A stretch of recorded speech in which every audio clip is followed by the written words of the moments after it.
ছাত্র জনতার আন্দোলনের মুখে গত 5 আগস্ট পালিয়ে ভারত গিয়ে অবস্থান করেছেন শেখ হাসিনা।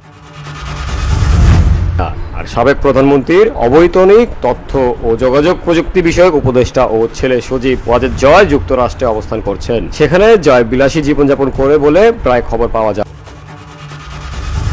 এবার বাংলা আউটলুকের হাতে জয়ের 16 কোটি টাকা মূল্যের 2টি রেসিং কারের তথ্য এসেছে। অনুসন্ধানে জানা গেছে জয় কার রেস পছন্দ করেন। গত বছরেই তিনি যুক্তরাষ্ট্রের ভার্জিনিয়ায় কলোনিয়াল চ্যালেঞ্জ কাপ নামের কার রেসে অংশগ্রহণ করেছিলেন।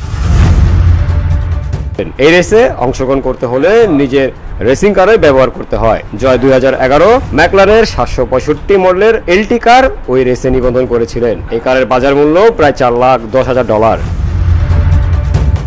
যা বাংলাদেশি টাকার 4,10,00,000 টাকা। অনুসন্ধানে আরো জানা গেছে সজীব ওয়াজেদ জয়ের বিখ্যাত ম্যাকলারের ব্র্যান্ডের আরো একটি রেসিং কার রয়েছে। এই রেসিং কারের মডেল হলো ম্যাকলারের P1।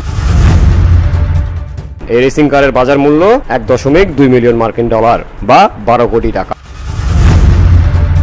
BOD Bangla news desk.